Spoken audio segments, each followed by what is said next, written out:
नमस्कार, मैं डॉक्टर लक्ष्मी वाजपेयी आपके सामने प्रस्तुत हूँ आज। और आज हम लोग मनोविज्ञान के क्षेत्र में शोध पर, रिसर्च पर थोड़ी बातचीत करेंगे। सामान्य सी जो बातचीत है, बेसिक कॉन्सेप्ट्स हैं रिसर्च के, उन पर थोड़ी बात करेंगे। तो पहले मैं एक ओवरव्यू आपके सामने रख देती हूँ कि क्या-क्या चीज़ें हम आज बात करने वाले हैं। तो सबसे पहले मनोविज्ञान के क्षेत्र में शोध को किस तरीके से हम देख सकते हैं, कैसे हम रिसर्च कर सकते हैं, जो भी इनके स्टेप्स होते हैं रिसर्च के, उनको हम देखेंगे। क्या गोल्स हैं, क्या प्रिंसिपल्स हैं मनोवैज्ञानिक शोध के, उन पर थोड़ी बात करेंगे। और इसके साथ ही साथ फिर हम कुछ एथिकल इश्यूज पर भी, यानी कि जब हम एक रिसर्च को कंडक्ट करते हैं, तो वहाँ पर कौन-कौन से एथिकल इश्यूज़ हैं, जिन पर हमें ध्यान देने की ज़रूरत होती है, उन पर थोड़ी बात करेंगे। और जब साइकोलॉजी में रिसर्च की बात, मनोविज्ञान में रिसर्च की बात कर रहे हैं, तो वहाँ पे डिडक्टिव और इंडक्टिव मेथड का बहुत इम्पोर्टेंस मानी जाती है, तो उस पर भी हम थोड़ा प्रकाश डालेंगे। और इस तरीके से हम फिर जो सामान्य शब्दावली है मनोविज्ञान के क्षेत्र में रिसर्च की, शोध की, जैसे वेरिएबल्स हो गए, हाइपोथेसिस टेस्टिंग हो गई, प्रॉब्लम फॉर्मुलेशन हो गया, तो इन सब चीज़ों पर भी थोड़ी बात करेंगे। तो आइए शुरू करते हैं। मनोविज्ञान के विषय में जब हम शोध की बात करते हैं क्षेत्र में, तो हम पहले ये जानें कि जैसा हम ये कहते हैं कि जो मनोविज्ञान है, वो प्रत्यक्ष या अप्रत्यक्ष रूप से मानव व्यवहार से, ह्यूमन बिहेवियर से जुड़ा हुआ है। और जब हम मानव व्यवहार की बात करते हैं, तो निश्चित तौर पर समाज में हम देख सकते हैं कि जो भी मानव व्यवहार है, वो उसमें काफ़ी सारी समस्याएँ हम देख सकते हैं। तो जैसे आप देखिए, साइबर बुलिंग की बात होती है, या बुलिंग की बात होती है, या फिर एग्रेसिव बिहेवियर की बात होती है, तो लैक ऑफ इफेक्टिव कम्युनिकेशन की बात है, जो इंटरपर्सनल रिलेशनशिप है हमारे, यानी कि जो परिवार में जिस तरीके के संबंध हम लेकर चलते हैं, वहाँ पर तमाम तरीके की समस्याएं होती हैं। तो यहाँ पे हम ये देख सकते हैं कि मनोविज्ञान के क्षेत्र में काफ़ी सारी समस्याएं मानव व्यवहार से जुड़ी हुई देखने को मिलती हैं। तो इन समस्याओं को हम किस तरीके से एक शोध के क्षेत्र में देख सकते हैं, इन पर शोध किया जा सकता है, और किस तरीके से इन समस्याओं के किसी समाधान की तरफ हम उन्मुख हो सकते हैं, देख सकते हैं। इसके लिए मनोविज्ञान में शोध का बहुत स्कोप, एक लंबा चौड़ा जो क्षेत्र है, वो देखने में आता है कि काफ़ी स्कोप है यहाँ पर शोध करने के लिए। अब शोध की बात कर रहे हैं, तो ये जो टर्म है रिसर्च, ये एक फ्रेंच वर्ड है, रिसर्चे, इससे लिया गया है, RECHERCHE। ये फ्रेंच वर्ड है, इससे लिया गया है, और इसका इंग्लिश में जो ट्रांसलेशन है वो होता है सर्वे। यानी कि सर्वे के थ्रू हम मानव व्यवहार से जुड़ी हुई तमाम सारी समस्याओं को शोध में देख सकते हैं।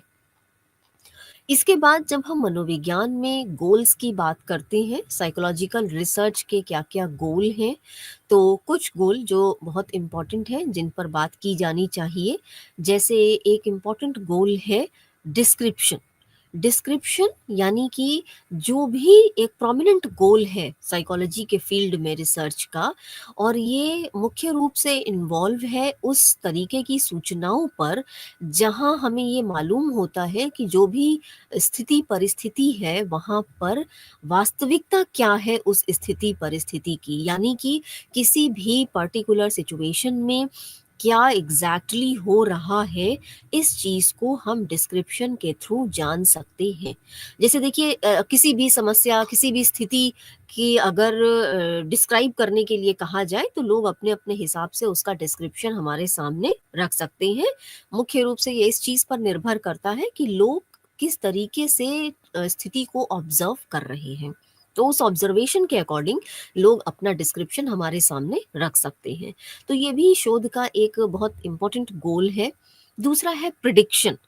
हम निश्चित तौर पे जो साइकोलॉजिकल रिसर्च है वो प्रिडिक्शन बेस होती है, और शोध में हम ये देखते हैं कि जो भी समस्या हम लेकर चल रही हैं उसका क्या एक्सपेक्टेड आउटकम या क्या उसका एक्सपेक्टेड सॉल्यूशन हम निकाल सकते हैं इस रिसर्च के माध्यम से।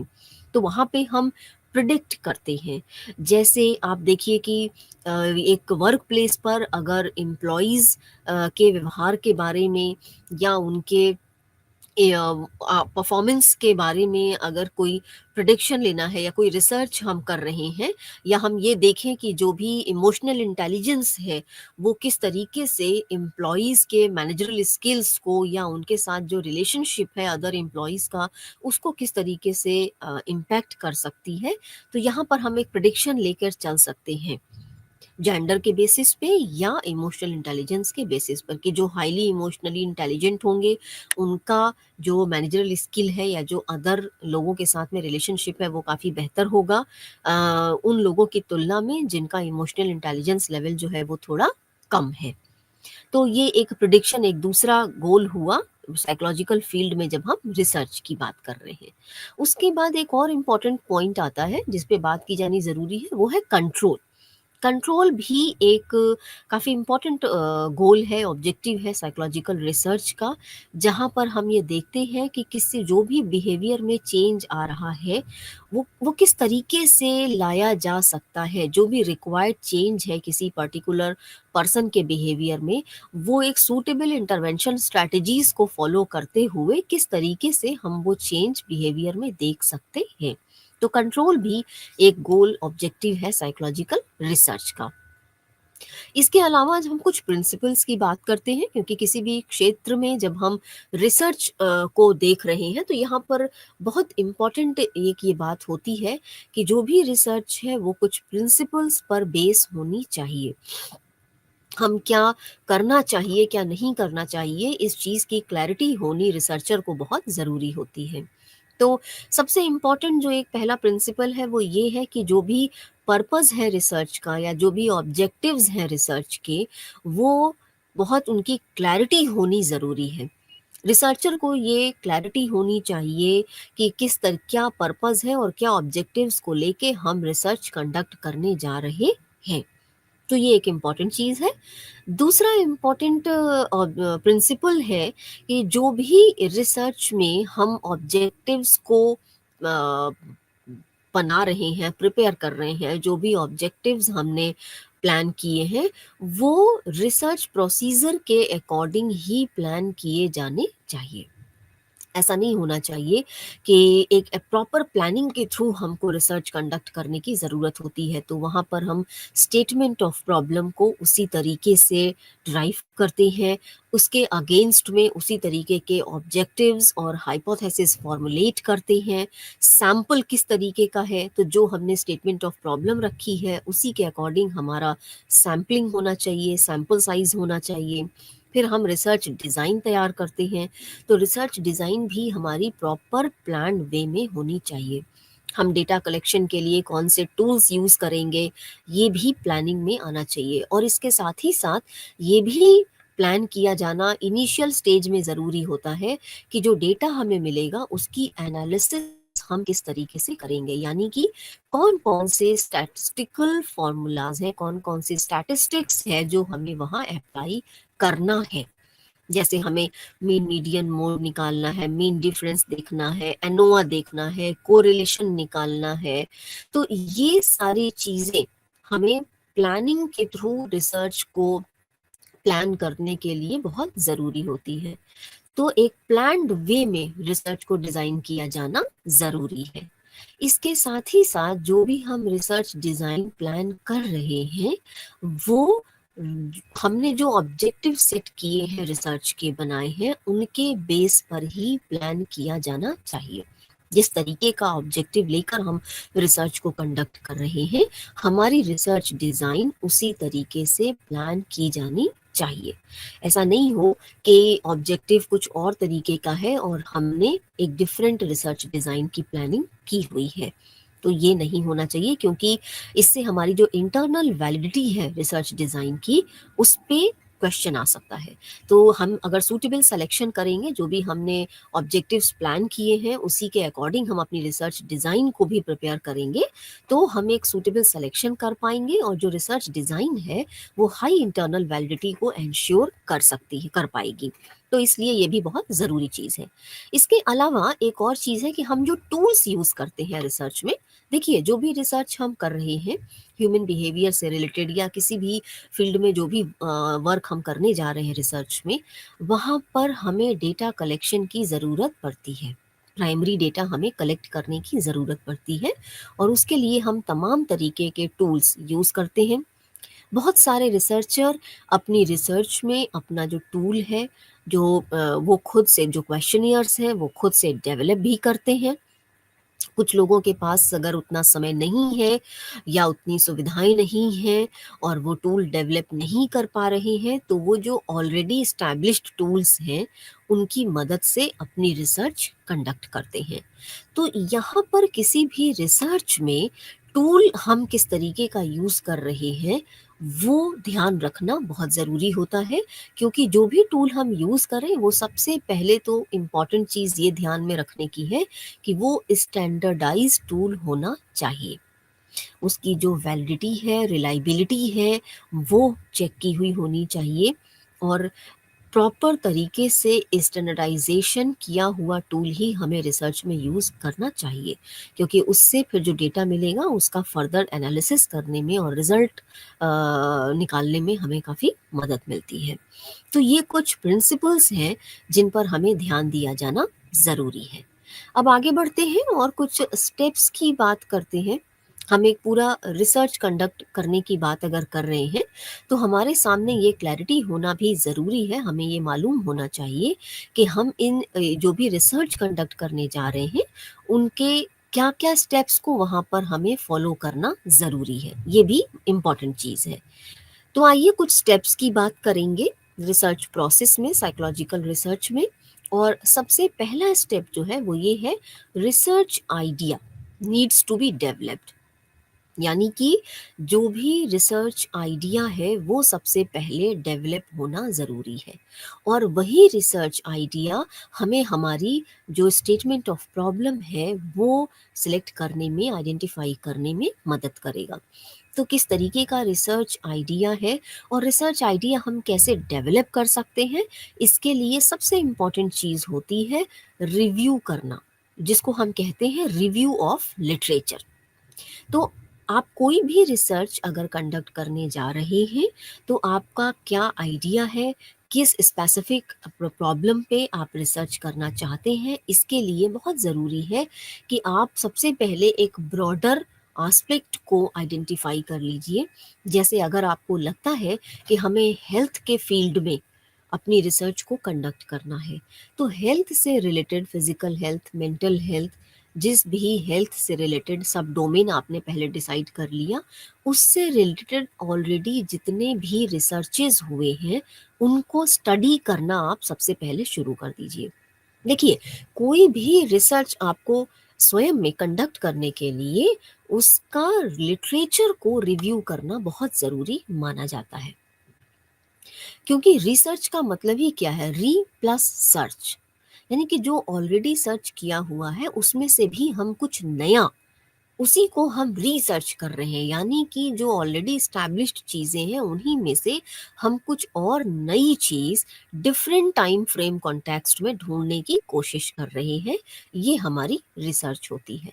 तो सबसे पहले एक मेजर जो एस्पेक्ट है, एक डोमेन को आप सेलेक्ट कीजिए। जैसे अभी मैंने आपको बताया, हेल्थ डोमेन अगर आपने सेलेक्ट किया है तो उसका सब डोमेन देखिए, आप हेल्थ के कौन से सब डोमेन पर काम करना चाहते हैं। अगर आप फिजिकल हेल्थ पे काम करना चाहते हैं तो उससे रिलेटेड जितनी भी स्टडीज़, जितना भी लिटरेचर अवेलेबल है उसको आप स्टडी करिए, जिससे कि आपको अपनी रिसर्च को प्लॉट करने में आसानी होगी। तो एक ये बहुत इम्पॉर्टेंट चीज़ है कि रिसर्च आइडिया जो है वो प्रॉपर तरीके से डेवलप किया जाए, क्योंकि उसी पर आपका स्टेटमेंट ऑफ प्रॉब्लम बेस करेगा और उसी पर आपकी फर्दर रिसर्च जो है वो डिपेंड करेगी। तो रिव्यू लिटरेचर बहुत सूटेबल तरीका है इस इस तरीके के जो भी प्रॉब्लम्स हैं उनको आगे स्टडी करने में और अपने आइडिया को आइडेंटिफाई करने में। एक बार जब आपने अपने आइडिया पर काम कर लिया, आपने अपना एक स्टेटमेंट ऑफ प्रॉब्लम देख लिया कि हाँ ब्रॉडर इस फील्ड में हमें काम करना है और रिव्यू ऑफ लिटरेचर आपने कर लिया, तो नेक्स्ट जो स्टेप आता है वो होता है stating the problem and formulating the hypothesis. यानी कि अब हमें अपनी प्रॉब्लम को स्टेटमेंट फॉर्म में लिखना है, तैयार करना है और हाइपोथेसिस उसकी फॉर्मुलेट करनी है। तो जो प्रॉब्लम को हम स्टेटमेंट फॉर्म में लिखते हैं उसका भी एक सेट होता है, एक तरीका होता है और उस तरीके से हमें अपनी प्रॉब्लम को आइडेंटिफाई करने की ज़रूरत होती है। जैसे अगर हमें रेजिलियंस या वेलबींग पर, साइकोलॉजिकल वेलबींग पर बात करनी है इल पेशेंट्स के, तो जो तरीका है प्रॉब्लम को लिखने का वो कैसा होगा? To study the resilience, psychological well-being, and adjustment amongst caregivers of chronically ill patients। तो ये एक प्रॉब्लम है जिसका उदाहरण मैंने आपके सामने प्रस्तुत किया। तो इस तरीके से हम अपनी प्रॉब्लम को एक स्टेटमेंट के फॉर्म में सबसे पहले फॉर्मुलेट करते हैं और बहुत स्पेसिफिक होनी चाहिए जो भी प्रॉब्लम पे हम काम कर रहे हैं। इस चीज़ का ध्यान रखना चाहिए फॉर्मुलेट करते समय कि हमारी प्रॉब्लम बहुत स्पेसिफिक होनी चाहिए, जिससे कि ओवरऑल हम क्या वर्क करने वाले हैं फर्दर रिसर्च में वो हमारे स्टेटमेंट ऑफ प्रॉब्लम में रिफ्लेक्ट होना ज़रूरी होता है। तो ये स्टेटमेंट लिखते समय, प्रॉब्लम के को स्टेटमेंट के फॉर्म में लिखते समय इस चीज़ का ज़रूर ध्यान रखें कि एक जो सेट फॉर्मेट है उसको फॉलो करें और आपकी जो प्रॉब्लम है वो स्पेसिफाई होनी चाहिए, स्पेसिफिक करें उसको। एंड इसके बाद जब हमने स्टेटमेंट ऑफ प्रॉब्लम प्रिपेयर कर लिया है तो अब हम हाइपोथेसिस पर बात करेंगे कि हाइपोथेसिस किस तरीके से हम बना सकते हैं। तो डिफरेंट डिफरेंट तरीके की हाइपोथेसिस है जहाँ पे हम काम कर सकते हैं। जैसे जो अभी एग्जाम्पल मैंने आपके सामने रखा है, इसी की हाइपोथेसिस में अगर हम देखें कि हमको जेंडर डिफरेंस अगर देखना है तो एक हाइपोथेसिस हम ये बना सकते हैं कि gender difference will exist with regard to resilience of the caregivers of chronically ill patients।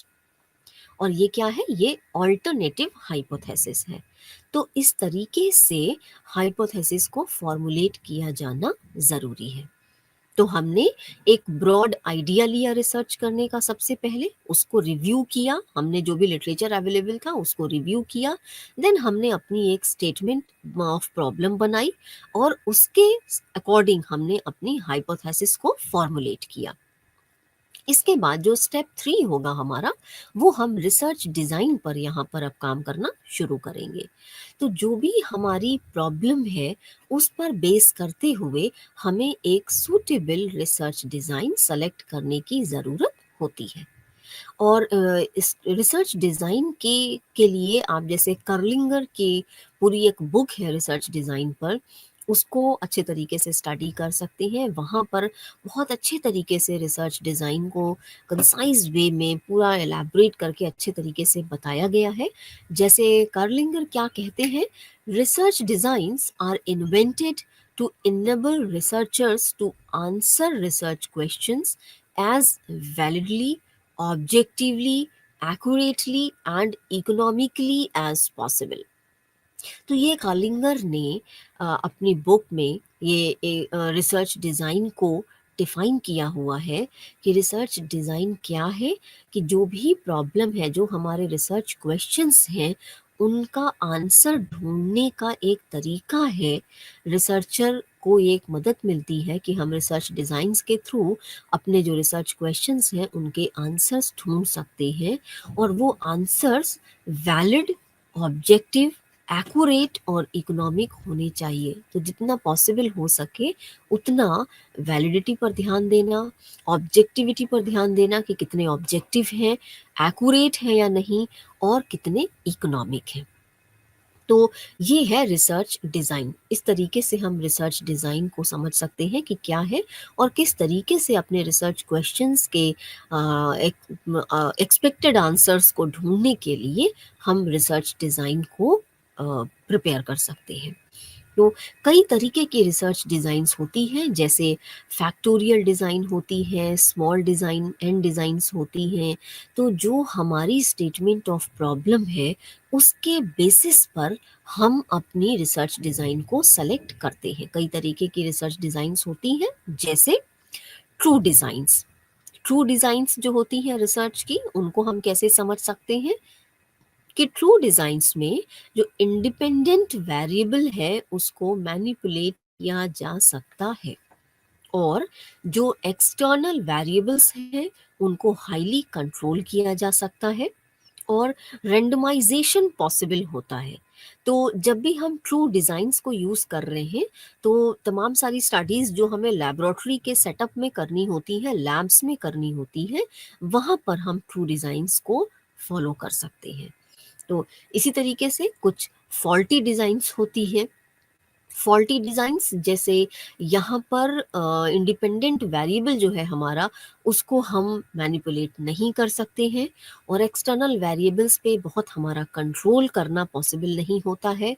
Randomisation यहाँ पर पॉसिबल नहीं होता है, और ऐसा इसलिए है क्योंकि ये जितनी भी फॉल्टी डिज़ाइंस हैं, इनको हम लैब सेटअप में नहीं, इवन फील्ड स्टडीज़ में यूज़ करते हैं। तो फील्ड स्टडीज़ में अगर आप कोई रिसर्च कंडक्ट कर रहे हैं, as as a field study अगर आप कर रहे हैं, तो वहाँ पर कंट्रोल की जो एक्सटर्नल वेरिएबल्स हैं उनको कंट्रोल करना डिफ़िकल्ट होगा थोड़ा-सा आपके लिए, रैंडमाइज़ेशन वहाँ पॉसिबल नहीं होगा, और साथ ही साथ इंडिपेंडेंट वेरिएबल को आप मैनिपुलेट नहीं कर पाएँगे। जैसे अगर हम केयर गिवर्स का देखें एग्जाम्पल के तौर पे, कि जो केयर गिवर्स हैं, बर्डन है उनका केयर टेकर्स पर, वो टर्मिनल इलनेस में किस तरीके से काम करता है। तो यहाँ पर ये है कि जो टर्मिनल इलनेस है, वो एक इंडिपेंडेंट वेरिएबल है जो कि ऑलरेडी हैव टेकन प्लेस। तो वहाँ पर आप जो है वो उसको किसी भी तरीके से मैनिपुलेट नहीं कर सकते हैं। एंड साथ ही साथ जो रिसर्चर हैं, जो सिचुएशन है पेशेंट की, जिस तरीके की इलनेस है, वहाँ पर कोई वेरिएबल आपके कंट्रोल में भी एज रिसर्चर नहीं होगा। तो ये हो गई फॉल्टी डिज़ाइन की बात, जो कि बेसिकली हम फील्ड स्टडीज़ में यूज़ करते हैं। इसके अलावा एक research design quasi experimental research design होती है। क्वासाई मीन्स होता है रिजेंबलिंग। तो यहाँ पर जो डिज़ाइन है, वो ट्रू डिज़ाइन को रिज़ेम्बल करने का काम करती है। रिज़ेम्बलिंग का मतलब हुआ कि आप किसी एक चीज़ जो है, जो ट्रू डिज़ाइन्स हैं, उनका काफ़ी सारा अंश इसमें आपको देखने को मिल सकता है। एक तरीके से ये ट्रू डिज़ाइन को ही प्रेज़ेंट कर रही हैं, एक डिफरेंट फॉर्म में। तो इसीलिए इसको नाम रखा गया क्वासाई एक्सपेरिमेंटल डिज़ाइन्स।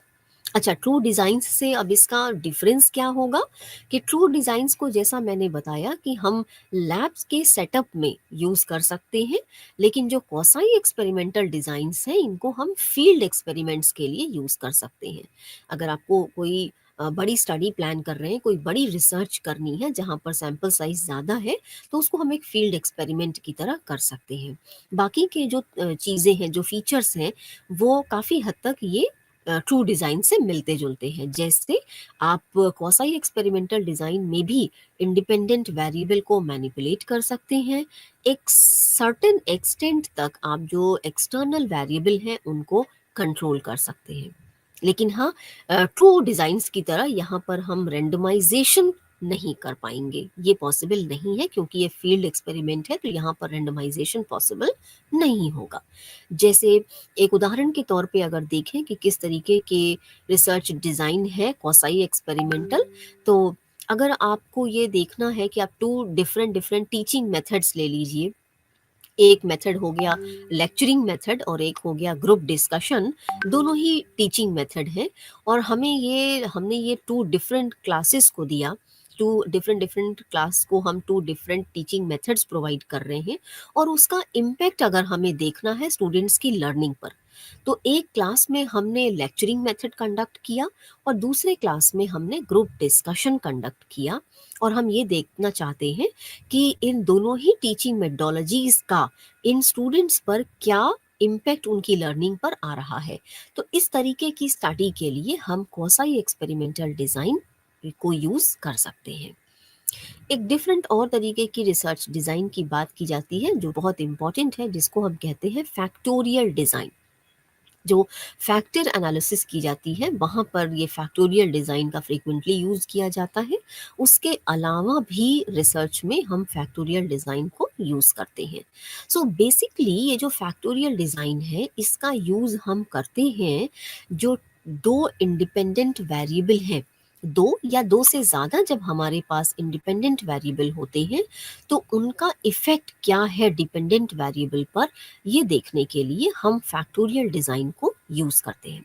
एक चीज़ का ध्यान रखने की ज़रूरत होती है यहाँ पर कि यहाँ पर हम ये चीज़ ध्यान में रखें कि फैक्टोरियल डिज़ाइन में जो इंडिपेंडेंट वेरिएबल हैं वो कम से कम दो या दो से ज़्यादा हो सकते हैं और उनका इफ़ेक्ट हमें डिपेंडेंट वेरिएबल पर देखने की ज़रूरत होती है।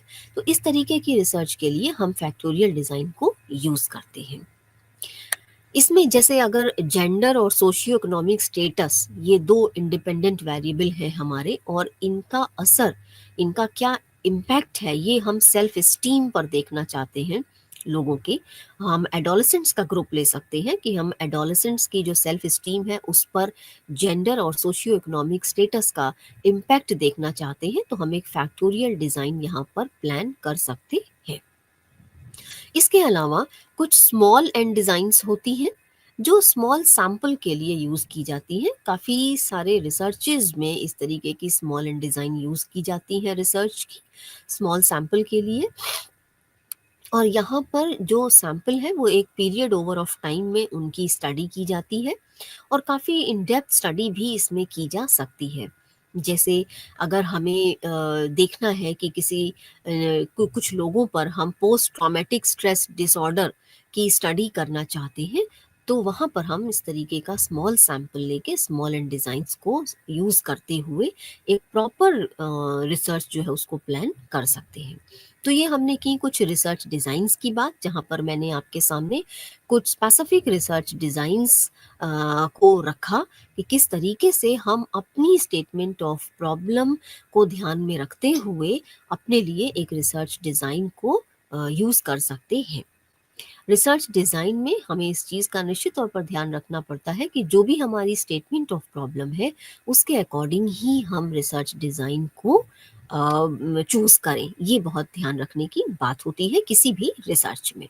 इसके बाद रिसर्च में जो स्टेप 4 हमारा आता है वो है डेटा कलेक्शन।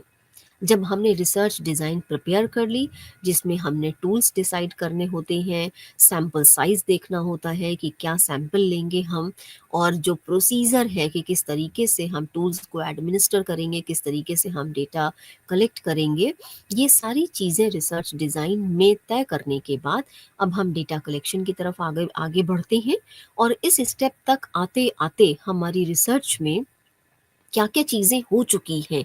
हमारा स्टेटमेंट ऑफ प्रॉब्लम ऑलरेडी हम स्टेट कर चुके हैं, हमारी हाइपोथेसिस ऑलरेडी फॉर्मुलेट हो चुकी है और रिसर्च डिज़ाइन हमने फाइनलाइज़ कर लिया है। तो जब ये 3 स्टेप हमारे कंप्लीट हो जाते हैं, तो हम डेटा कलेक्शन जो हमारा 4th स्टेप है इसकी तरफ आगे बढ़ते हैं। तो यहाँ पे हमें जो भी टूल्स हमने डिसाइड किए हैं अपनी रिसर्च डिज़ाइन में उनको एडमिनिस्टर करना होता है और उनका डेटा जो है वो हमें कलेक्ट करना होता है। एक चीज़ का ध्यान रखना डेटा कलेक्शन के ड्यूरेशन में बहुत ज़रूरी होता है कि रिसर्चर इस चीज़ का ध्यान रखें कि जो भी सब्जेक्ट्स हैं, जो भी लोग क्वेश्चनियर्स फिल कर रहे हैं, वहाँ पर रैंडम रिस्पॉन्सेज ना मिलें। अच्छे तरीके से आइटम्स को पढ़कर और समझकर ही उन पर रिस्पॉन्स किया जाए। रैंडम रिस्पॉन्सेज अगर मिलते हैं और डेटा कलेक्शन अगर ठीक तरीके से नहीं किया गया है, ये काफ़ी इम्पॉर्टेंट स्टेप होता है किसी भी रिसर्च के लिए, क्योंकि डेटा अगर ठीक तरीके से कलेक्ट नहीं किया गया है, वहाँ पर रिस्पॉन्सेज ठीक तरीके से हमें नहीं मिले हैं, तो उनकी जो भी हम एनालिसिस करेंगे और उसके बाद जो भी हम उसका रिजल्ट कैलकुलेट करेंगे और इंटरप्रेट करेंगे, वो कोई भी स्टेप ठीक तरीके से नहीं हो पाएगा। इसलिए रिसर्चर्स को ये चीज़ पर भी बहुत ध्यान देना ज़रूरी है कि जो भी डेटा हम कलेक्ट कर रहे हैं वो अच्छे तरीके से कंडक्ट किया जाए। और हम जो क्वेश्चनियर्स फिल करवा रहे हैं उनके साथ ही साथ हम कुछ इंटरव्यूज़ भी रख सकते हैं, कुछ ओपन एंडेड क्वेश्चंस उनसे पूछ सकते हैं, जिससे कि हम और बेहतर तरीके से अपने डेटा को कलेक्ट कर पाएँ। तो ये हमारा फोर्थ स्टेप था जहाँ पे हमने डेटा कलेक्शन की बात की। और डेटा कलेक्शन फाइनलाइज होने के बाद हम नेक्स्ट स्टेप की तरफ आगे बढ़ते हैं, जो है डेटा एनालिसिस। तो डेटा एनालिसिस ये हमारा क्वालिटेटिव और क्वांटिटेटिव दोनों ही तरीके से हम कर सकते हैं। जैसा मैंने आपको अभी बताया कि अगर हमने क्वेश्चनियर्स फॉर्म में डेटा फिल करवाया हुआ है तो हम उसको क्वांटिफाई कर सकते हैं, क्वांटिटेटिव एनालिसिस कर सकते हैं, तमाम तरीके की जो स्टैटिस्टिकल टेक्निक्स हैं उनको यूज़ कर सकते हैं। ये डिपेंड करेगा कि किस तरीके का स्टेटमेंट ऑफ प्रॉब्लम है और उसके अगेंस्ट किस तरीके के ऑब्जेक्टिव्स और हाइपोथेसिस हमने सेट किए हुए हैं। उसके अकॉर्डिंग हम अपनी एनालिसिस को में किस तरीके के टेक्निक को स्टैटिस्टिक्स के यूज़ करना है उसको डिसाइड कर सकते हैं। इसके अलावा हम क्वालिटेटिव एनालिसिस भी कंडक्ट कर सकते हैं। क्वालिटेटिव एनालिसिस जहाँ पे जो डेटा हमें मिला है वो क्वांट के फॉर्म में नहीं है, इसलिए उसको हम क्वांटिफाई नहीं कर सकते हैं, तो वो क्वालिटेटिव है। जैसे अभी मैंने आपको बताया कि हम कुछ इंटरव्यूज़ कंडक्ट कर सकते हैं, तो अगर हमने सपोज़ कोई इंटरव्यू कंडक्ट किया है, कुछ ओपन एंडेड क्वेश्चंस पूछे हैं और उनके आंसर्स जो भी हैं, उनका कोई क्वांटिफिकेशन पॉसिबल नहीं है, तो उस वहाँ पे हम कंटेंट एनालिसिस के थ्रू क्वालिटेटिव एनालिसिस को भी कंडक्ट कर सकते हैं डेटा एनालिसिस में। तो इस तरीके से डेटा एनालिसिस का सेगमेंट हम कंप्लीट करते हैं कि यहाँ पर हम किस तरीके से डेटा एनालिसिस में स्टैटिस्टिकल टेक्निक्स को यूज़ करते हुए अपने डेटा को एनालाइज कर सकते हैं और जो रिजल्ट है उसको हम ले सकते हैं। अब नेक्स्ट स्टेप जो स्टेप 6 है हमारा, वो है हमें अब हमने डेटा एनालिसिस कर लिया है और उसके बेस पर रिजल्ट्स हमारे सामने हैं, तो हमें कॉन्क्लूजन्स डिराइव करने हैं और उसके साथ ही साथ अपने रिजल्ट को ओवरऑल सैंपल जो लिया है उस पर जनरलाइज भी करना है।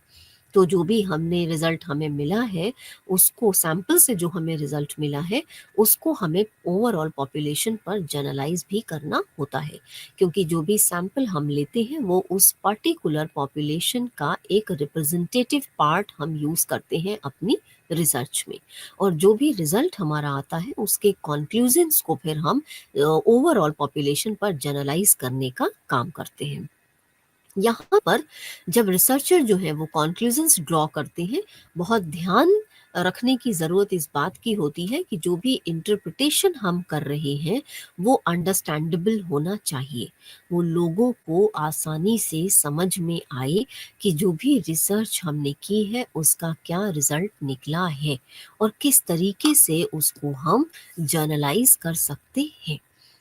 तो इस तरीके से हम एक स्पेसिफिक स्टेटमेंट ऑफ प्रॉब्लम से एक जनरल कंक्लूजन की तरफ आगे बढ़ते हैं।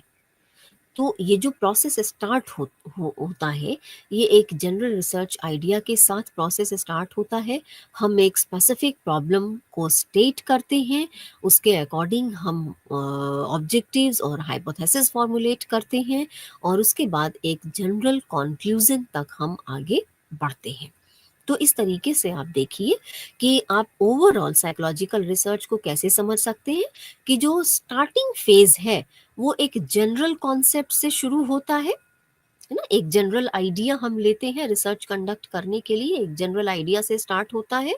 देन हम जब स्टेटमेंट ऑफ प्रॉब्लम की बात करते हैं, रिसर्च डिजाइन की बात करते हैं, then we have to be specific. वहाँ पे हमें स्पेसिफिकली वेरिएबल सेलेक्ट करने होते हैं, स्पेसिफिक सैंपल साइज चूज करना होता है, स्पेसिफिक टूल्स डिसाइड करने होते हैं।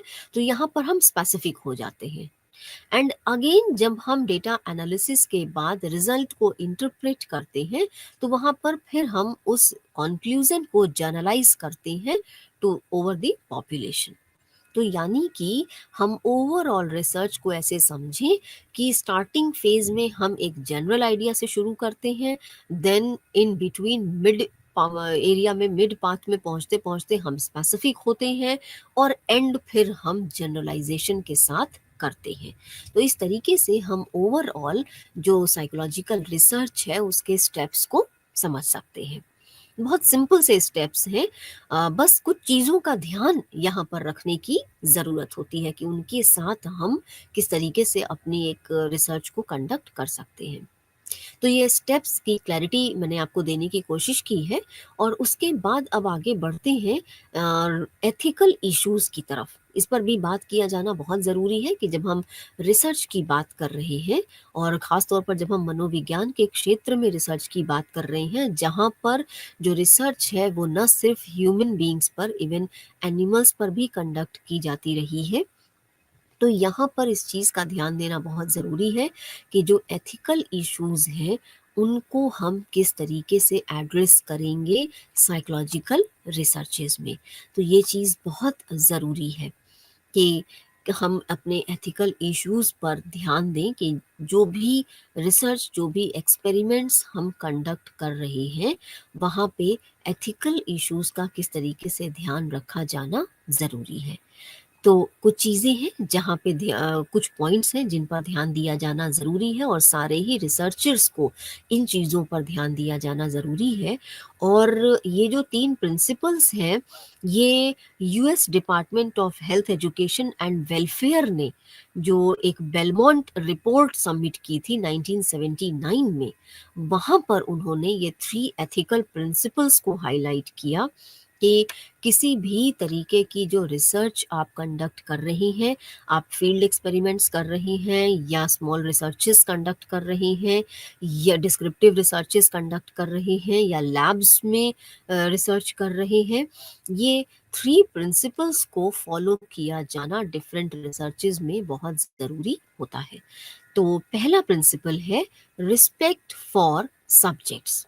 जो भी आपके सब्जेक्ट हैं, जो भी पर्सन्स को आप एज अ सब्जेक्ट रिकॉग्नाइज कर रहे हैं, उनकी ऑटोनॉमी को मेंटेन रखना ये बहुत ज़रूरी होता है, उसको प्रोटेक्ट करना ये बहुत ज़रूरी होता है।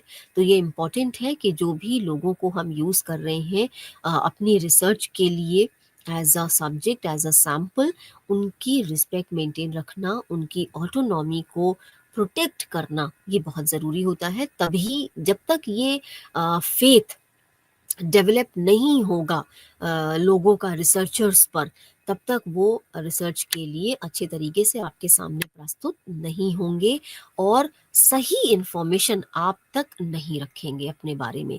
तो जो भी ह्यूमन बिहेवियर के बारे में इंफॉर्मेशन चाहिए, वो सही इंफॉर्मेशन के लिए बहुत ज़रूरी है कि हम उनकी ऑटोनॉमी को प्रोटेक्ट करें। इसके अलावा दूसरा प्रिंसिपल जिस पर बात किया जाना ज़रूरी है वो है बेनिफिशियंस, कि किस तरीके से बिना किसी हार्म के, जो हार्म है, जो रिस्क है वो मिनिमम रखते हुए हम मैक्सिमम बेनिफिट एंश्योर कर सकते हैं। ये भी बहुत ज़रूरी चीज़ है। जब आप किसी रिसर्च में जाते हैं तो वहाँ पे रिसर्च जो है वो बजट फ्रेंडली होनी चाहिए, बहुत ज़्यादा वहाँ पे एक्सपेंस नहीं होना चाहिए और उससे हम अच्छी से अच्छी रिसर्च को कम से कम बजट में किस तरीके से कंडक्ट कर सकते हैं। एक ये चीज़ होती है जब हम मॉनेटरी टर्म्स में बात करते हैं। जब हम नॉन मॉनेटरी टर्म्स में बात करते हैं तो वहाँ पर ये ज़रूरी होता है कि जो भी पार्टिसिपेंट्स हैं जिनके ऊपर अलग अलग तरीके से रिसर्चेस जो हम कंडक्ट कर रहे हैं, वहाँ पे उन पार्टिसिपेंट्स को पे किसी तरीके का रिस्क या उनको किसी तरीके का हार्म नहीं होना चाहिए। इस चीज़ का ध्यान रखना भी ज़रूरी होता है। नेक्स्ट जो थर्ड प्रिंसिपल है वो होता है जस्टिस। जिन भी लोगों को हम रिसर्च में इन्वॉल्व कर रहे हैं उनके साथ किसी भी तरीके का अनजस्ट नहीं होना चाहिए। जैसे कि उनके द्वारा दी हुई इंफॉर्मेशंस को हम कहीं लीक ना करें, हम कहीं पब्लिसाइज ना करें, उनके जो ऑटोनॉमी है उसको मेंटेन रखें, उसको प्रोटेक्ट करें। तो ये है कि किस तरीके से हम जस्टिस को एंश्योर कर सकते हैं। तो बेलमोंट रिपोर्ट जो कि यूएस डिपार्टमेंट ने 1979 में सबमिट की थी, वहाँ पर ये 3 एथिकल प्रिंसिपल्स की बात की गई और बाद में ये 1991 में इन 3 प्रिंसिपल्स को दोबारा से रिवाइज़ किया गया कि हाँ, ये बहुत ज़रूरी है कि जब भी हम जिस भी क्षेत्र में रिसर्च कर रहे हैं, वहाँ पे एथिकल इश्यूज़ को एड्रेस किया जा रहा है या नहीं, या इन चीज़ों का ध्यान दिया जा रहा है नहीं, इसको ध्यान में रखना हर एक स्टेज पर रिसर्च की, ये बहुत ज़रूरी होता है। तो जैसे कई बार ऐसा होता है कि हम बच्चों को यूज़ कर रहे हैं, बच्चों को के ऊपर कोई रिसर्च कंडक्ट कर रहे हैं, तो वो एक वल्नरेबल पॉपुलेशन है, तो उनका वहाँ पे रिस्क जो है वो बहुत कम होना चाहिए, इस चीज़ का ध्यान दिया जाना ज़रूरी होता है। तो ये है कि किस तरीके से हम एथिकल इश्यूज़ को एड्रेस कर सकते हैं। और 1993 में दोबारा से ये जो 3 प्रिंसिपल्स हैं इनको रिवाइज़ करा गया और यहाँ पर कुछ चीज़ें सामने निकल के आईं, जैसे प्राइवेसी और कॉन्फिडेंशियलिटी की बात यहाँ पर की गई। ये अलग से इन टर्म्स को यूज़ किया गया कि हम सिर्फ ऑटोनॉमी को प्रोटेक्ट ही ना करें, इवन उनकी जो कॉन्फिडेंशियलिटी है, जो उनकी प्राइवेसी है, उसको भी मेंटेन रखना किसी भी रिसर्चर के लिए बहुत ज़रूरी माना जाता है। और उनकी कॉन्फिडेंशियलिटी भी प्राइवेसी की तरह से ही इक्वली इम्पॉर्टेंट है कि जो भी इंफॉर्मेशन वो अपने से रिलेटेड आपके सामने पुट अप कर रहे हैं, आपके सामने प्रेज़ेंट कर रहे हैं, उनको वो रिसर्चर किसी भी स्थिति परिस्थिति में दूसरे लोगों के साथ शेयर नहीं करेंगे। तो इस तरीके से उनकी प्राइवेसी और उनकी कॉन्फिडेंशियलिटी को मेंटेन रखना, उनकी एनोनिमिटी को प्रोटेक्ट करना, मेंटेन रखना, ये भी रिसर्चर के लिए ज़रूरी होता है। तो एनोनिमिटी के साथ-साथ उनकी प्राइवेसी और उनकी कॉन्फिडेंशियलिटी को भी मेंटेन रखना बहुत ज़रूरी माना जाता है। इसके अलावा इन्फॉर्म्ड कंसेंट होनी चाहिए। जिन भी पार्टिसिपेंट्स को आप अपनी रिसर्च में यूज़ कर रहे हैं, हम सब लोग अपनी रिसर्चेज़ में तमाम सारे पार्टिसिपेंट्स को इस्तेमाल करते हैं, उनको हम अटैच करते हैं अपनी रिसर्चेज़ में। तो वहाँ पर एक बहुत इम्पॉर्टेंट चीज़ ये है कि इन्फॉर्म्ड कंसेंट उनकी होनी चाहिए। अब ये इन्फॉर्म्ड कंसेंट क्या है? ये है the knowing consent of individuals, कि उनको ये पता होना चाहिए कि वो किस तरीके की एक्सरसाइज या किस तरीके की चीज़ों को में इन्वॉल्व होने जा रहे हैं और किस तरीके से मैनिपुलेशन पॉसिबल है इन चीज़ों का। तो ये सारी चीज़ें उनके सामने क्लियर करके एक इन्फॉर्म्ड कंसेंट उनकी ली जानी ज़रूरी होती है। ऐसा नहीं कि आपने रिसर्च के नाम पे कुछ भी इंफॉर्मेशन उनसे ले ली, फिर उनकी कॉन्फिडेंशियलिटी को आप ब्रेक किया, तो आगे चल के ये फर्दर लीगैलिटीज़ में भी चेंज हो सकता है। तो इन सब चीज़ों से बचने के लिए बहुत ज़रूरी है कि हम इन्फॉर्म्ड कंसेंट जो है वो लें उन पार्टिसिपेंट्स की जिनको हम अपनी रिसर्च में यूटिलाइज कर रहे हैं। ये इम्पॉर्टेंट चीज़ है और इसकी पूरी गाइडलाइन जो है वो प्रोवाइड की हुई है principles of psychologists and code of conduct, जो अमेरिकन साइकोलॉजिकल एसोसिएशन ने दिया हुआ है। तो आप अमेरिकन साइकोलॉजिकल एसोसिएशन की वेबसाइट पर भी जाके वहाँ पर इनके पूरे जो प्रिंसिपल्स दिए हैं, कोड ऑफ कंडक्ट जो दिया है साइकोलॉजिस्ट्स के लिए, रिसर्चर्स के लिए, उसको अच्छे तरीके से स्टडी कर सकते हैं और वहाँ पर सारी गाइडलाइंस को देख सकते हैं कि ये बहुत सिग्निफिकेंट इशू है। जब भी हम किसी भी रिसर्च को कंडक्ट करने जाते हैं तो एथिकल इश्यूज हर एक जगह पे बहुत सिग्निफिकेंट रोल प्ले करता है एवरी स्टेज ऑफ रिसर्च में। फिर चाहे वो हमारी रिसर्च प्रॉब्लम सेलेक्ट करना है, या फिर हमें अपनी रिसर्च डिज़ाइन फाइनलाइज करनी है, हमें सैम्पल डिसाइड करना है, डेटा कलेक्शन करना है, डेटा का एनालिसिस करना है, या हमें रिपोर्ट राइटिंग करनी है रिसर्च की, जो कि लास्ट स्टेप है। हर एक स्टेज पर जो एथिकल इश्यूज हैं ये बहुत सिग्निफिकेंट रोल प्ले करते हैं।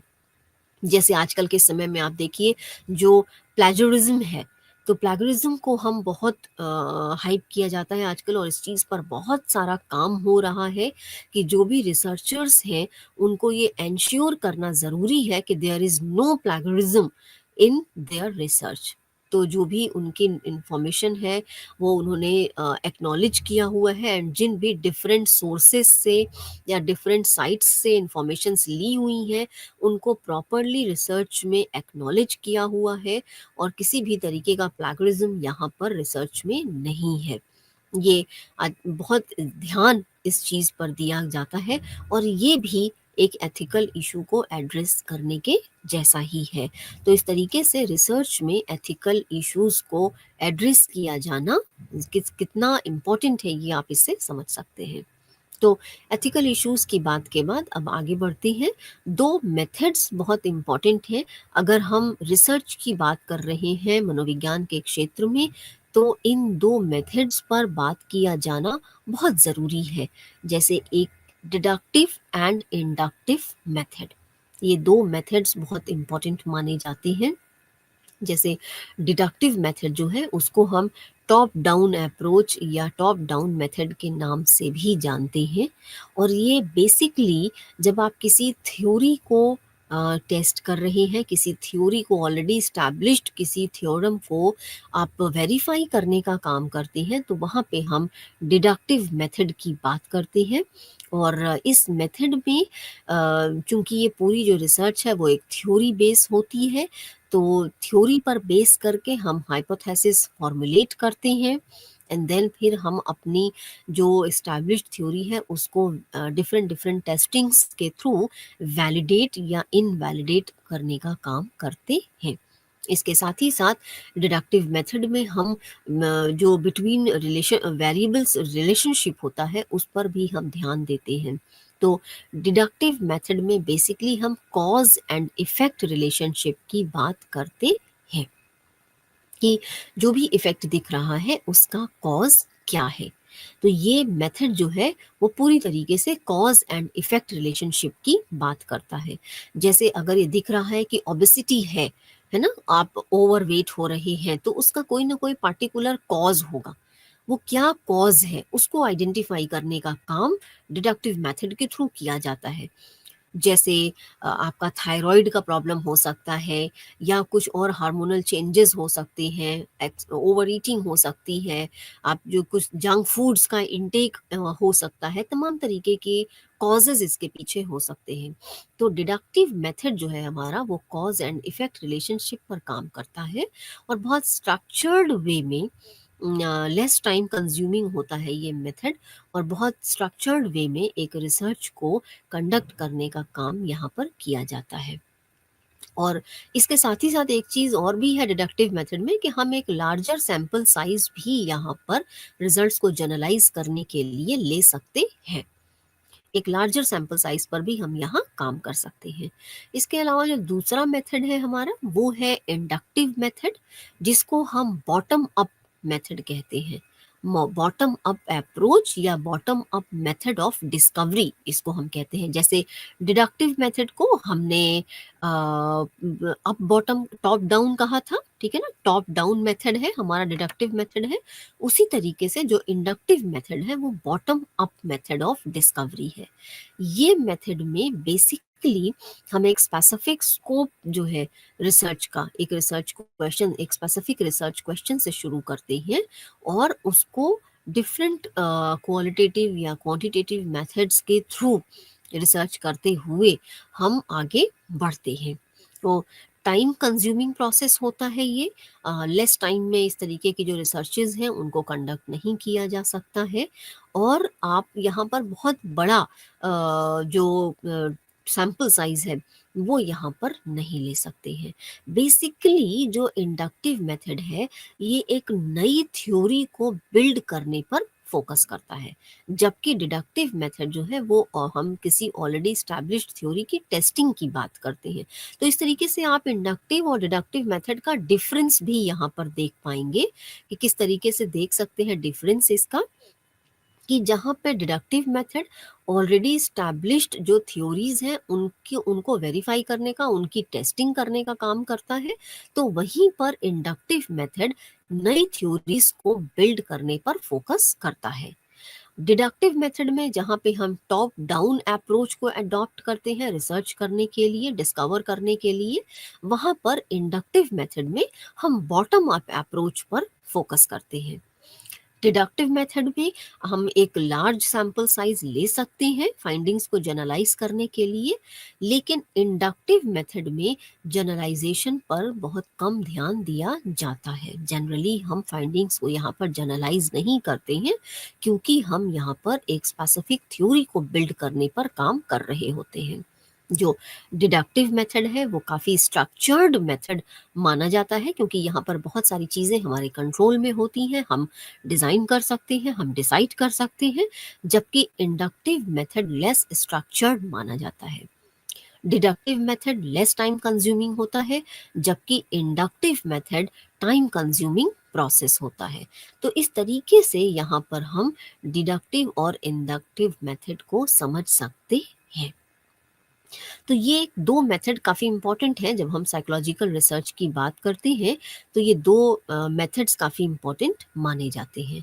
अब थोड़ी सी और डिटेल में बात करते हैं स्टेटमेंट ऑफ प्रॉब्लम की और हाइपोथेसिस फॉर्मुलेशन की, क्योंकि हम एक आइडिया, एक ब्रॉड आइडिया से एक स्पेसिफिक, जनरल टू स्पेसिफिक की तरफ आगे बढ़ते हैं इस जर्नी में रिसर्च की। तो एक जनरल आइडिया से हमें एक स्पेसिफिक स्टेटमेंट ऑफ प्रॉब्लम तक पहुंचना होता है। तो इसके लिए बहुत ध्यान रखने की ज़रूरत होती है कि हम किस तरीके से अपनी प्रॉब्लम को स्टेटमेंट के फॉर्म में प्रिपेयर कर रहे हैं। तो बहुत इम्पॉर्टेंट ये होता है कि जो भी हम स्टेटमेंट ऑफ प्रॉब्लम प्रिपेयर कर रहे हैं वहाँ पर जो दो वेरिएबल्स के बीच का रिलेशनशिप है उस पर ध्यान दिया जाना ज़रूरी होता है। तो जो भी हम रिसर्च प्रॉब्लम स्टेट करें वहाँ पर हम इस चीज़ का ध्यान रखें कि हम अपनी प्रॉब्लम को स्टेटमेंट के फॉर्म में डिस्क्राइब तो कर रहे हैं, लेकिन इस चीज़ का भी ध्यान रखें कि वो स्टेटमेंट जो है वो दो वेरिएबल्स के रिलेशनशिप पर फोकस करना चाहिए। दूसरी इम्पॉर्टेंट चीज़ जो ध्यान रखने की है वो ये होती है कि जो भी हम स्टेटमेंट ऑफ प्रॉब्लम प्रिपेयर कर रहे हैं, स्टेट कर रहे हैं, उस वो क्लियर होनी चाहिए और वहाँ पर कोई भी किसी भी तरीके की कंफ्यूजन नहीं होनी चाहिए। तो बहुत क्लैरिटी होनी चाहिए कि स्टेटमेंट ऑफ प्रॉब्लम पढ़ने से ही पूरी रिसर्च क्या है वो समझ में आ जाए। तो साइंटिफिकली टेस्टेड होनी चाहिए, साइंटिफिक फॉर्म में जो स्टेटमेंट ऑफ प्रॉब्लम है उसको बनाया जाना ज़रूरी होता है।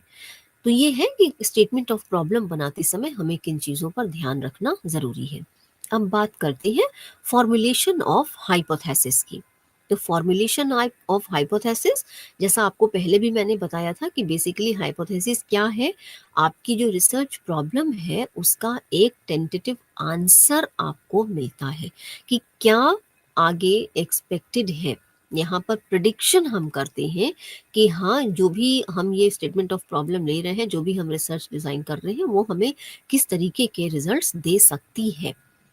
तो यहाँ पर हम दो तरीके से हाइपोथेसिस को देख सकते हैं। एक होती है नल हाइपोथेसिस। नल हाइपोथेसिस जहाँ पर कोई भी सिग्निफिकेंट डिफरेंस जो है वो एग्जिस्ट नहीं करता है। ठीक है, तो null hypothesis basically no difference पर काम करती है।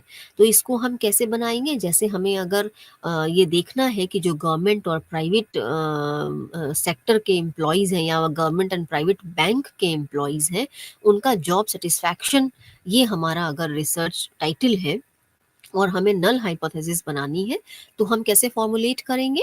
हम लिखेंगे no significant difference exist in job satisfaction of government and private bank employees. यानी कि जो नल हाइपोथेसिस है हमारी, वो नो डिफरेंस को लेकर आगे बढ़ती है। नल हाइपोथेसिस ये बताती है कि there is no difference between two groups. अब आगे हम रिसर्च एनालिसिस के थ्रू अगर हमें वो डिफरेंस मिलता है तो हमारी नल हाइपोथेसिस वहाँ पे रिजेक्ट हो जाती है। तो ये हमारी नल हाइपोथेसिस रिजल्ट्स पे डिपेंड करता है कि हमारी जो नल हाइपोथेसिस है वो रिजेक्ट हुई है या एक्सेप्ट हुई है। तो इस तरीके से हम नल हाइपोथेसिस को समझ सकते हैं कि किस तरीके से ये नो डिफरेंस को लेकर काम करती है। दूसरी हाइपोथेसिस है हमारी जिसको हम कहते हैं alternative hypothesis.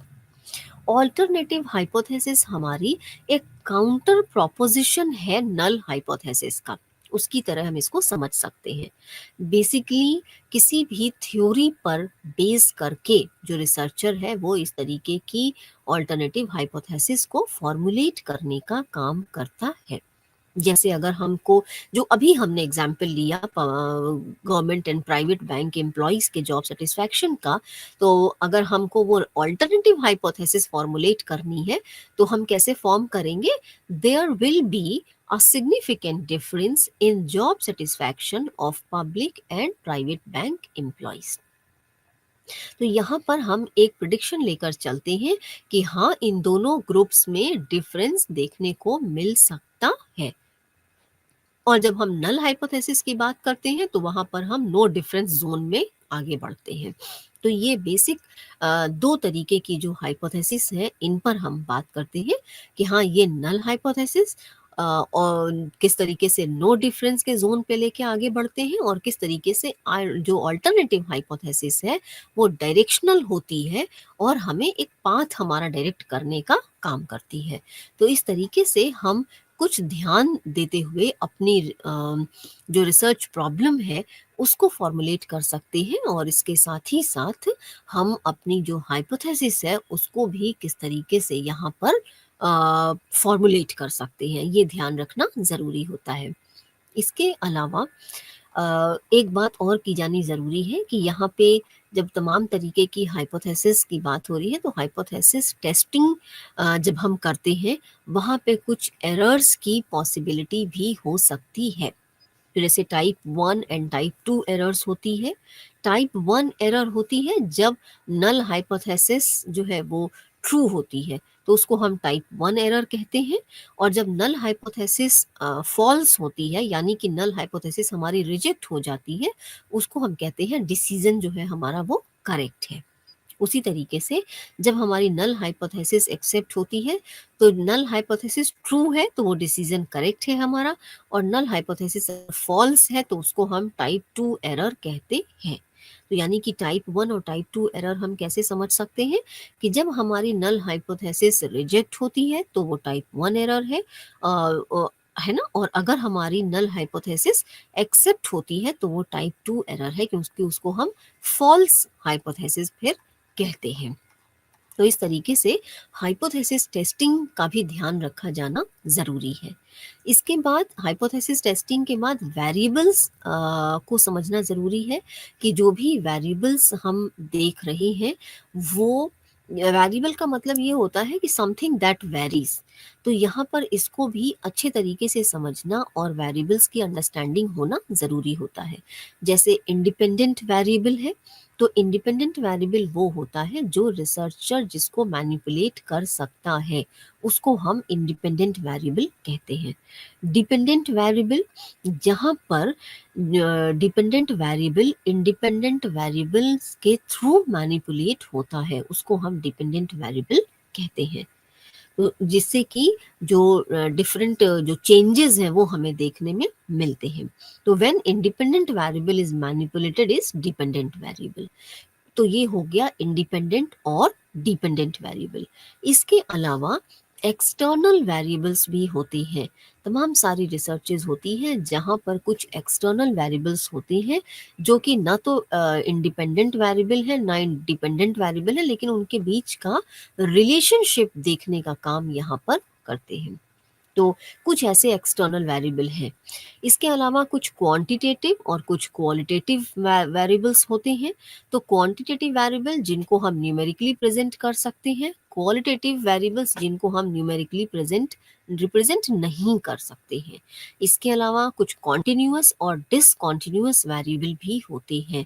Continuous in nature है तो कॉन्टिन्यूअस वेरिएबल है, और सेट ऑफ इंटीजर्स हैं तो वो डिस्टिंक्ट हैं, जैसे number of children, number of two wheelers, तो ये क्या है, डिसकॉन्टिन्यूअस वेरिएबल की कैटेगरी में आते हैं। तो इस तरीके से आज के इस लेक्चर में हमने बेसिकली साइकोलॉजिकल रिसर्च की बात की।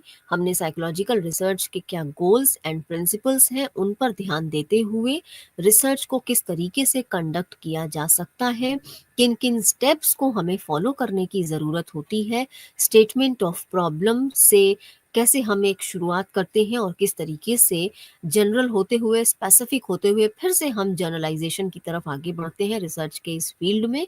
तमाम सारी चीज़ों पर हमने आज बात की। निश्चित तौर पर आपको इससे काफ़ी लाभ मिलेगा और एक रिसर्च को किस तरीके से कंडक्ट किया जा सकता है, इसके लिए आपका ज्ञानवर्धन होगा। धन्यवाद।